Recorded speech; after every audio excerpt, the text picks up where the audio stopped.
আসসালামু আলাইকুম, সবাইকে স্বাগতম আক্তারস স্কুলে। তো তৃতীয় শ্রেণীর বইয়ের 91 পৃষ্ঠায় আজকে তোমাদের সাথে আলোচনা করবো। এটা হচ্ছে সমতুল ভগ্নাংশ।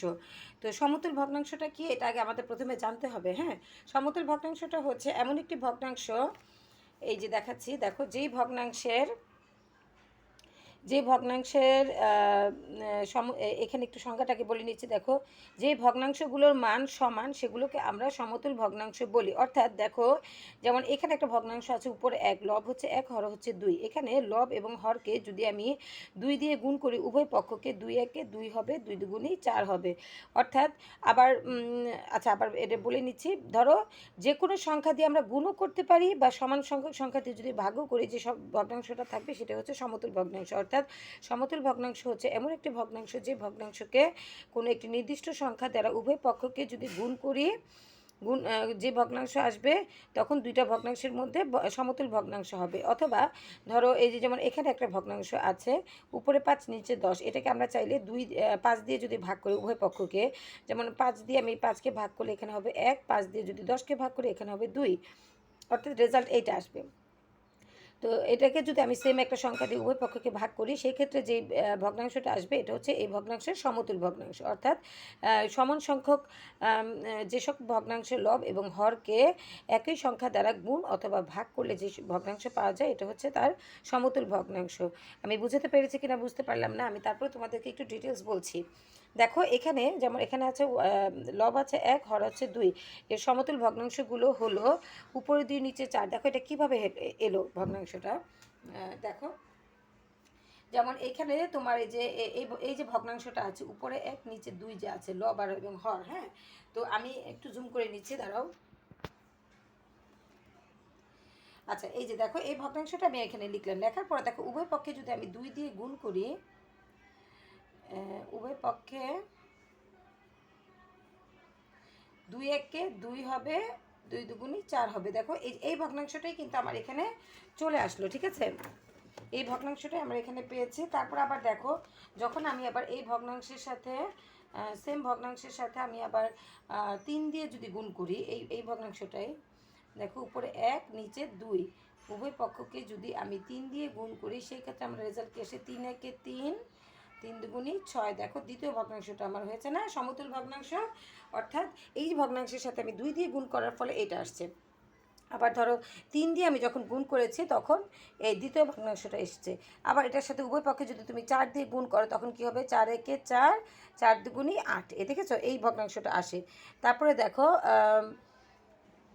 এরপর হচ্ছে 5 দিয়ে যদি তুমি উভয় পক্ষ লব এবং হরকে গুণ করো, 5 একে 5 আসবে, 5 দুগুণে 10 আসবে। অর্থাৎ সেম সংখ্যা দিয়ে আমরা হর এবং লব উভয়কে যখন গুণ করব তখন সেটার সমতুল ভগ্নাংশ পাবো। আবার এই যে দেখো, এটা এখানে দেখিয়ে দিয়েছে যে যদি আমরা লব ও হরকে 2 দ্বারা গুণ করি আমরা পাই, এই যে দেখো, এই যে ভগ্নাংশটা এখানে দেওয়া ছিল এটাকে তারা কি করেছে, 2 দিয়ে গুণ করেছে উভয় পক্ষকে, 2 একে 2, 2 দুগুণে 4। এই গুণ করে আমাদের কিন্তু এইভাবে ভগ্নাংশটা এসছে। আচ্ছা, তো দেখো, এখানে আমি আরেকটা জিনিস তোমাদের দেখিয়ে দিচ্ছি, সেটা হচ্ছে এই যে এইখানে যে আমাদের একটা ভগ্নাংশ দেওয়া আছে, উভয় পক্ষকে 3 দ্বারা গুণ করেছে। এই যে এটার রেজাল্টগুলোই আসলে এখানে দেখানো হয়েছে।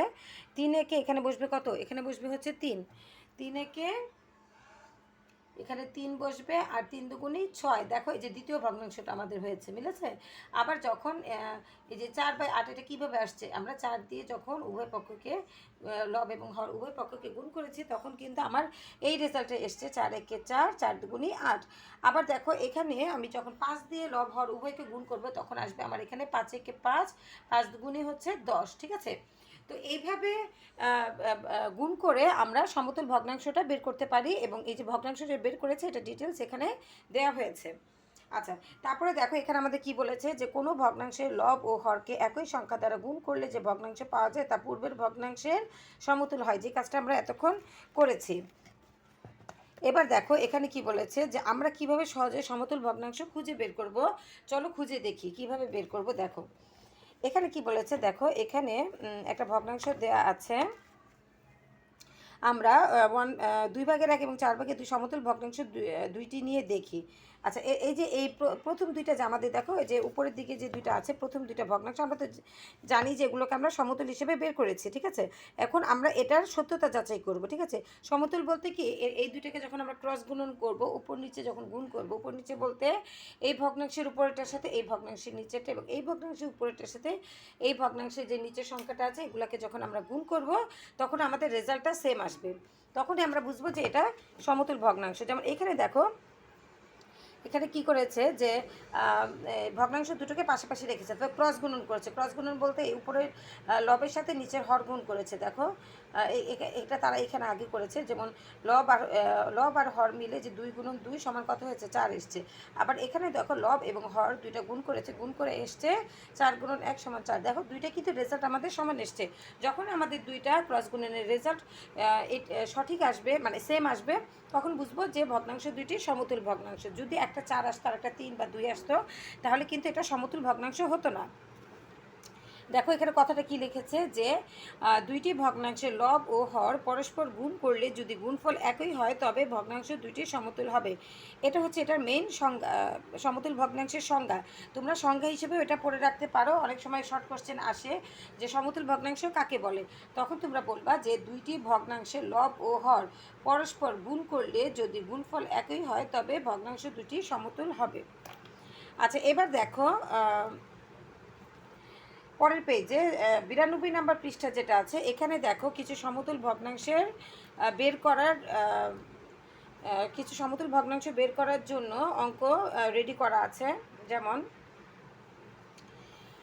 এই পাশের পেজে যেমন আমরা হচ্ছে এই দুইটার মধ্যে আমরা সমতুল ভগ্নাংশ বের করেছিলাম, তাই না। এখন আমরা এই দুইটার মধ্যে বের করব, এরপর আবার এই দুইটার মধ্যে বের করব, তারপর আবার এই দুইটার মধ্যে বের করব, ঠিক আছে। এইভাবে একটার সাথে আরেকটা সমতুল ভগ্নাংশের সম্পর্কটা আমরা বের করব। দেখো এখানে পেজে দেখো এখানে কি বলা আছে যে এই যে দেখো এই লব এবং হর 6 গুণন 2, আমরা যেহেতু ক্রস গুণন করব তাহলে আমরা এটা এখানে বের করতে পারি। দেখো প্রথমে আমরা 4 আর 3 এটা গেলাম, 4 আর 3 যদি ক্রস গুণন করি, 4 গুণ 3 সমান সমান কত হবে, 3 4 12 হবে।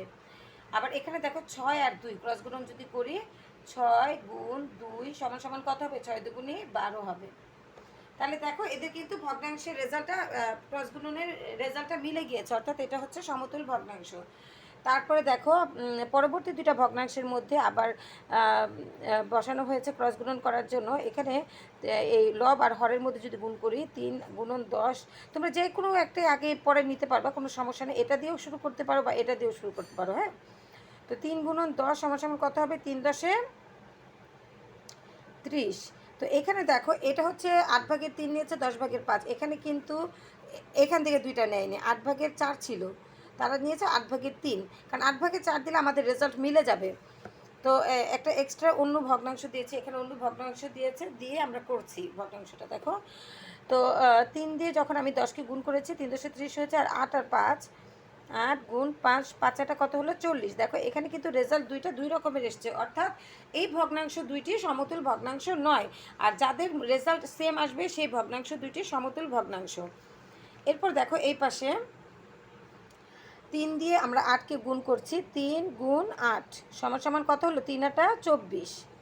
আবার এখানে 4 আর 6 যদি গুণ করি, 4 6, 6 গুণ 4 সমান সমান কত হবে, দেখো 4 6 24। দেখো এটা কিন্তু রেজাল্ট দুইটা মিলে গিয়েছে, অর্থাৎ এই ভগ্নাংশ এবং এই ভগ্নাংশ, এই দুই ভগ্নাংশ হচ্ছে সমতুল ভগ্নাংশ। তারপরে এখানে দেখো 4 গুণন 10, 4 গুণ 10 সমান সমান 4 10 কত হলো, 40। আর এখানে 8 গুণ 5, 8 গুণ 5 সমান 5 8 কত হবে, 40 হবে। অর্থাৎ দেখো এদেরও কিন্তু রেজাল্ট মিলে গিয়েছে, অর্থাৎ এরা হচ্ছে সমতুল ভগ্নাংশ, অর্থাৎ আমরা দেখো সমতুল ভগ্নাংশ পেয়ে গিয়েছি। তো এখানে বলেছে 3 ভাগের 1 ও 4 ভাগের 1-এর সমতুল ভগ্নাংশ আমরা নির্ণয় করি। দেখো এই যে সমতুল ভগ্নাংশটা নির্ণয় করার কথা বলেছে না, এটা আমি এখানে আমরা করছি। দেখো উপরে 1 নিচে 3 দিলাম, তারপর উপরে 1 নিচে 4। এখন আমরা এটাকে ক্রস গুণন করব। আচ্ছা, সমান সমান দেখো প্রথমে আমরা কি বের করব, এখানে দুইটা অ্যারো হবে। প্রথমে আমরা 1 গুণন 4, 1 গুণ 4 সমান সমান 1 গুণন 4 সমান সমান কত হবে, 4 1 4। আর এখানে 1 গুণন 3, নুন 3 সমান 3 একে 3। দেখো এখানে কিন্তু রেজাল্ট দুটো দুই রকমের এসছে, তার মানে আমাদের এই ভগ্নাংশ দুটি সমতুল নয়। হ্যাঁ, তাহলে আমাদের রেজাল্ট কি আসবে? এই ভগ্নাংশ দুটি সমতুল নয়। ওকে, তো আজকে আমাদের এই পর্যন্তই থাকুক ইনশাল্লাহ। পরবর্তী ভিডিওতে আমি আবার খালি ঘরে সমতুল ভগ্নাংশ থেকে শুরু করব। তো তোমরা সকলে ভালো থেকো, সুস্থ থেকো, আর কেমন হলো আমাকে জানিও। একটা লাইক দিও, কমেন্টস করো, শেয়ার করো, আমার পেজটাকে ফলো দিও এবং আমার চ্যানেলটাকে সাবস্ক্রাইব করো। হ্যাঁ, সকলে ভালো থেকো, সুস্থ থেকো। আল্লাহ হাফিজ, আসসালামু আলাইকুম।